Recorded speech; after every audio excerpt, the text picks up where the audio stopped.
spring spray, like Lake Bidet, and not to be confused with y'all's Lake Bidet Hakuna Matata out here, or as my people call it, Lake Calhoun. So thank you. We are moving to the Lake Waconia area. Now, Dave, our builder, lives in the neighborhood where we're building our house. So he has been kind enough to send us pictures of the ongoing build. And it literally went from an empty lot, and it is a lot, like a lot. It went from an empty lot to an archaeological dig, and then it looked like a concrete maze. And I'm not gonna lie, the men who are building this really impressed me because first off, they're men and they're building something.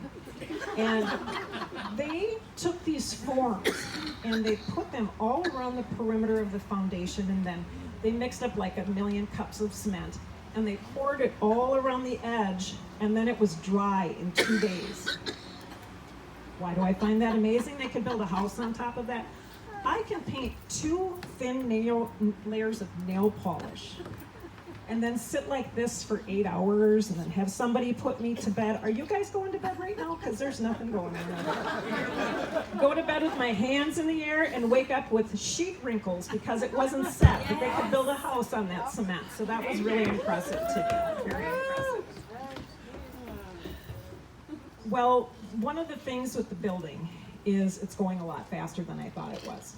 And we're on this pendulum where we swing this way, and it's all new appliances and fresh carpet and toilets that haven't been plugged.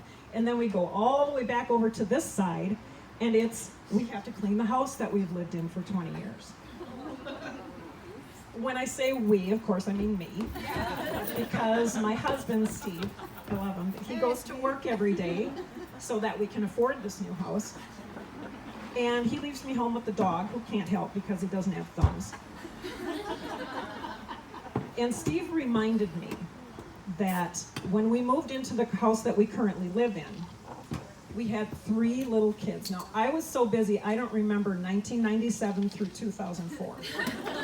And when we moved into this house, our twin sons were 6 months old, and we had a 2-year-old daughter. He said, "Barbara, you did a great job. This will be a piece of cake." Mostly a piece of cake for him because he gets up and leaves every day. He does say to me every day, like, "I'm going to try and bring home a paper box tonight." I'm like, "Oh, great, because if we can pack up the whole house in a box that's this big." Well, since I'm the stay-at-home mom, I'm apparently the only one who knows what can be thrown out and what needs to be saved and what needs to be packed and how it needs to be packed and where it needs to be packed. And I'll admit most of the stuff in the basement is mine because, you know, if you if you save craft supplies, and then you actually have a craft to do, that's considered 2 separate hobbies. So if I ever get my act together, I'm going to be really busy making stuff. So I am currently looking at touching every item that 5 people have accumulated over the last 21 years. That's a lot of stuff. Hideous, yes it is. I thought you said it is, but it's hideous. We found a How to Train Your Canary album. Never had a canary. I found a size 32A sports bra. Couldn't even use it as a neck warmer. We had all of the maintenance records for a minivan that we sold to a sister wife family back in 2001. Those got shredded. So it's a lot of stuff to go through. It's a lot of stuff. But Steve likes to keep it in perspective for me, and I always appreciate that. So I have purged and sold and donated and thrown and recycled so much stuff. And we had a garage sale. It was so fun because some of the stuff was really sentimental, like, "Oh, my broken skis, $10. Then everything got marked $1. Then everything got marked $0.25. And then it wound up in a free box at the end of the driveway. You know that saying, out of sight, out of mind? Yes. Well, whoever made up that is a genius, because I did not know until 2 weeks ago that we had 6 scarecrows living in the attic of our garage. 6 of them. It was like the Children of the Corn had their family reunion up there. As it turns out, each one of them also had a little square patio table that I'd forgotten about, and a string of crumpled up Christmas lights that didn't work. So we're looking up in the attic, and we find, for some reason, my husband's grandpa's camp stove from the 1940s. So it's this big metal thing, and like looks like a suitcase, and you open it up, and the burners are all there.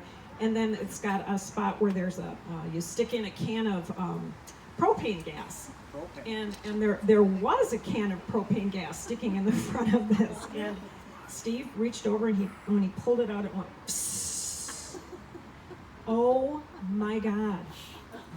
We had a can of propane gas under pressure in the hottest part of the most expensive thing that we owned for 20 years. That could have blown up. And he said, yeah, but it didn't. Because he's got that perspective. So we cleaned, and we were able to keep the house clean enough to have the photographs taken for the realtor. We are live on the market right now. We had a showing this morning, so let's hope everything goes well. We planted St. Joseph, I think, upside down with his face toward the sun and Mecca. Something, Mecca maybe, and we're hoping that that works. While I was packing, some of you know this and some of you don't, but I write. And I write online, and I write for myself, and I have like 1,000 notebooks with notes in them and stuff at home. And while I was packing, I found a box of my books. So, Ken, you're yawning. We're keeping you up? He's always tired. So, I have a box of my books here with me tonight. And if anyone's interested, I would like to have a little book signing, you know, because it would be really special for me to be able to pass these off to you. Now, just as a disclaimer, these are books that I've read. So they are technically my books, but it's not a book that I wrote. So we'll be having a little book signing in the dining room later if anyone's interested. And then I hope to be able to come back at the end of the summer and let you all know how our move went. Thanks so much.